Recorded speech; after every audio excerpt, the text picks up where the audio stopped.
Assalamualaikum warahmatullahi wabarakatuh. Bapak Ibu yang saya hormati, alhamdulillah kita berjumpa kembali dalam kajian subuh Yayasan Pendidikan As-Salam, Jalan Merpati nomor 4 Sampang, Madura. Hari ini Kamis 5 Maret 2026. Tema pada pagi hari ini rahmat dan kasih sayang Allah. Bapak Ibu yang saya hormati, rahmat Allah atau kasih sayang Allah itu ada atau terjadi pada kita di saat kita diuji oleh Allah, baik diuji dalam kebaikan maupun diuji dengan keburukan. Ketika kita diuji oleh Allah dengan keburukan, maka kita merasakan ketidaknyamanan, penderitaan, kesulitan, sedih, ya. Artinya apa yang ada di dalam ujian itu pasti menimbulkan hal-hal yang tidak mengenakan. Namun demikian Bapak Ibu, di balik itu ada hikmah yang begitu luar biasa, yang begitu dalam, yang sering orang itu mengabaikan. Karena apa? Karena kita seringkali fokus kepada ujiannya dan fokus kepada ketidaknyamanannya, fokus kepada kesulitannya, fokus kepada penderitaannya, fokus kepada hal-hal yang sifatnya negatif. Padahal disitulah puncaknya yang sering diabaikan orang itu adalah rahmat dan kasih sayang Allah.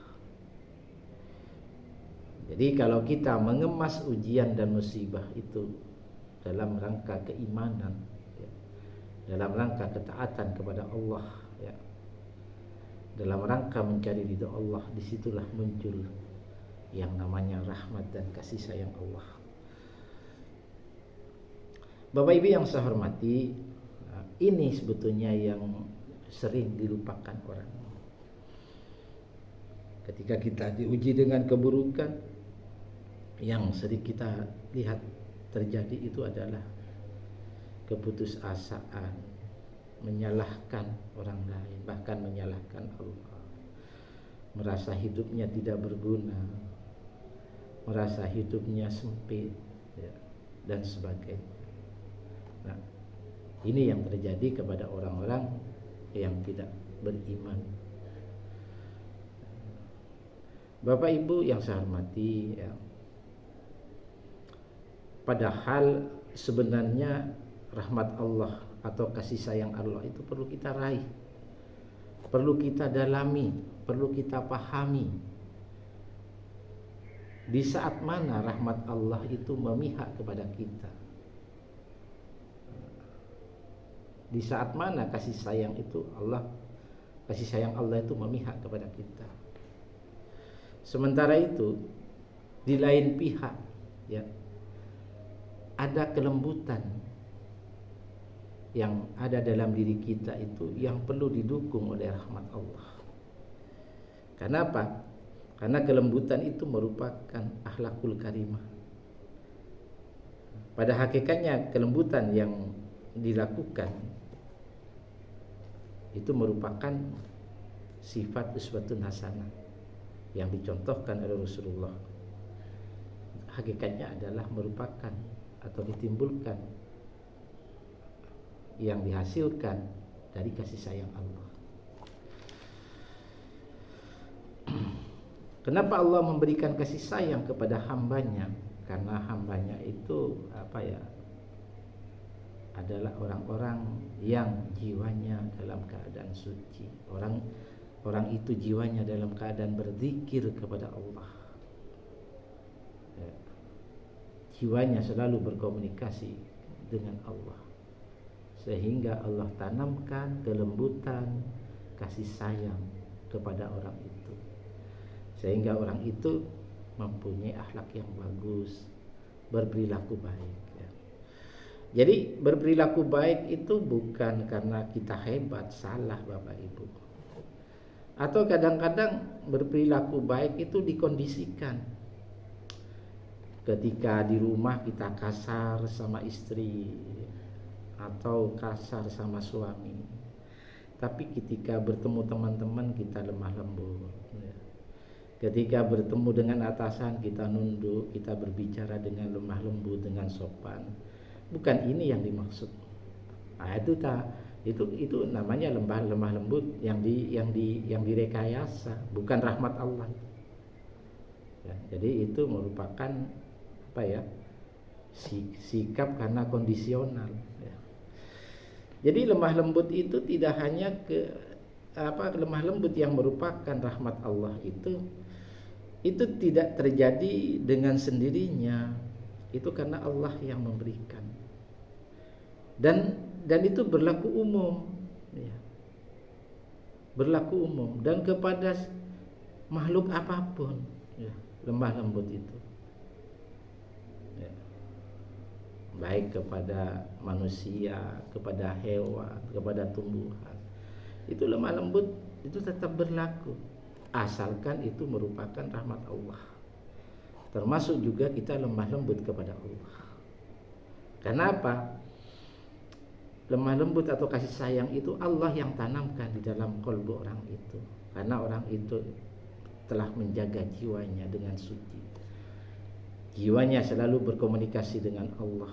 Orang itu selalu istiqomah di dalam menjalankan ibadah kepada Allah. Bapak Ibu yang saya hormati, mari kita lihat di dalam surat Ali Imran surat 3 ayat 159. A'udzubillahi minasyaitonirrajim. Bismillahirrahmanirrahim. Fabima rahmati minallahi lintalahum, maka berkat rahmat dari Allah kamu menjadi lemah lembut kepada mereka.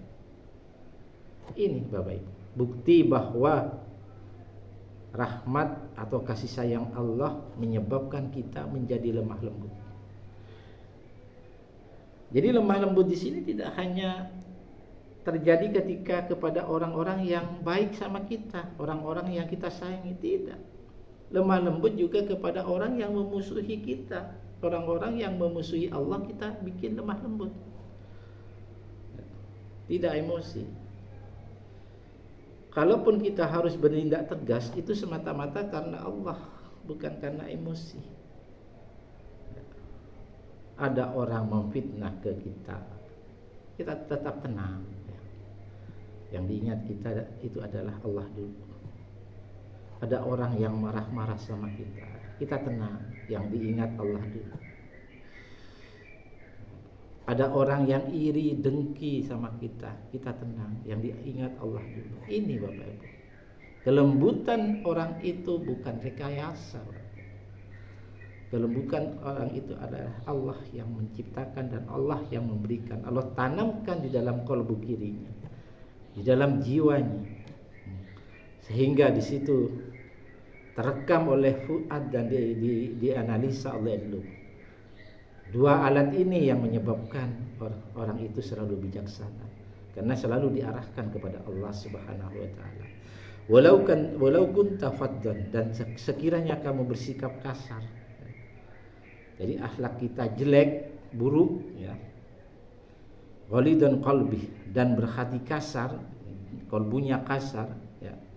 Artinya selalu mengambil tindakan keras kepada orang lain selalu sakit hati, orang lain selalu tersinggung.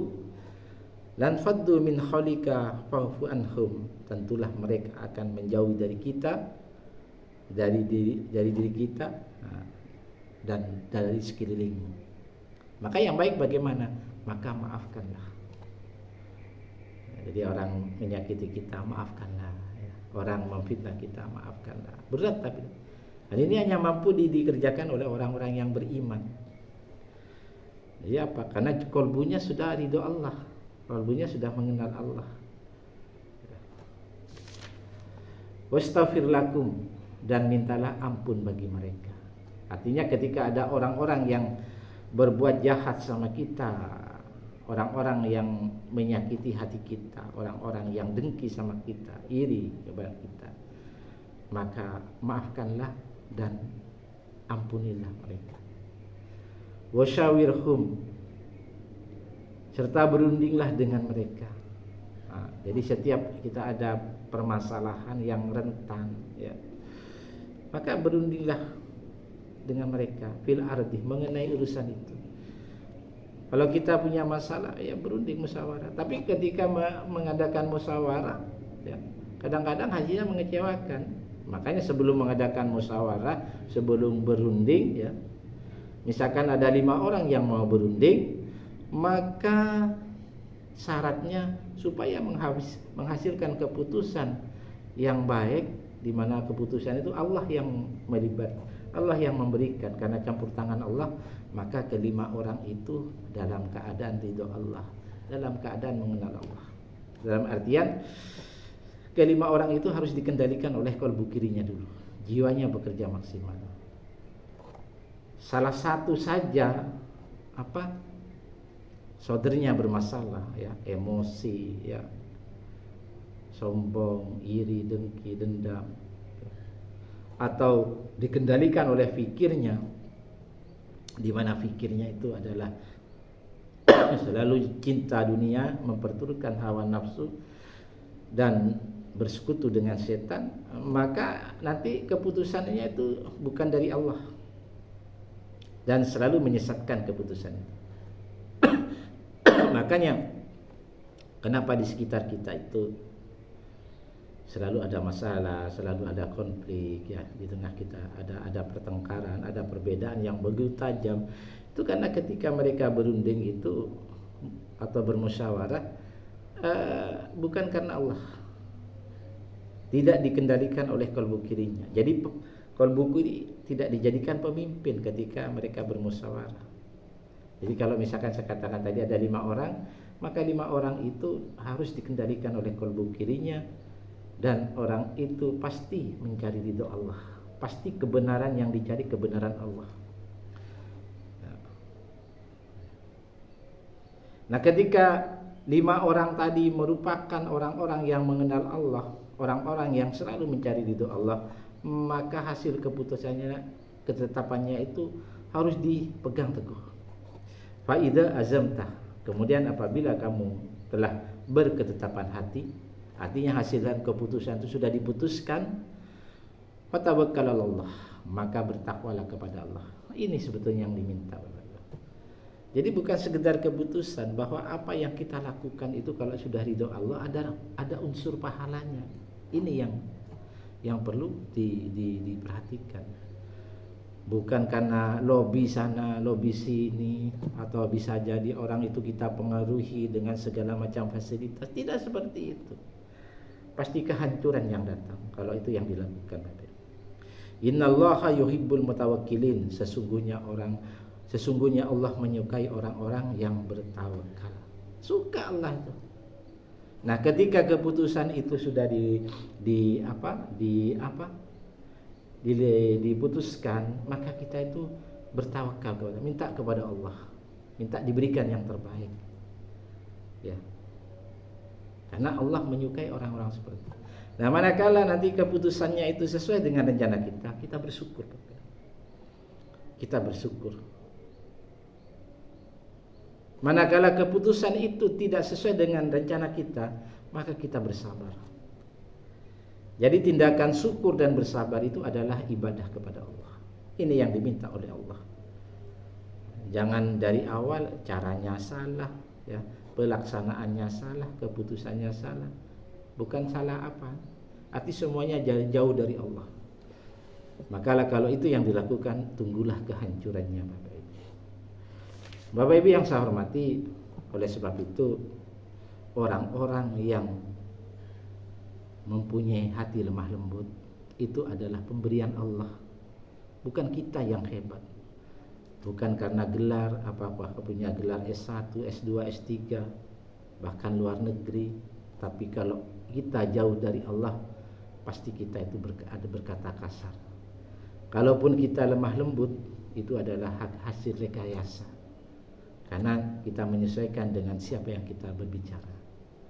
Apakah dengan tamu, apakah dengan pimpinan, atau orang yang baru kenal. Seperti itu. Tetapi di luar itu, misalkan kita kasar sama istri, kita bentak-bentak suami, kita kasar sama anak, atau kita keras atau kasar kepada saudara. Nah, ini karena kelembutan yang diperoleh itu rekayasa, bukan karena iman, bukan karena jiwa yang selalu berkomunikasi dengan Allah. Mudah-mudahan ini menjadi renungan bersama. Lebih-lebih sekarang bulan puasa, mudah-mudahan hati kita lemah lembut dalam rangka meraih keridhaan Allah, pahala ibadah puasa. Terima kasih. Wassalamualaikum warahmatullahi wabarakatuh.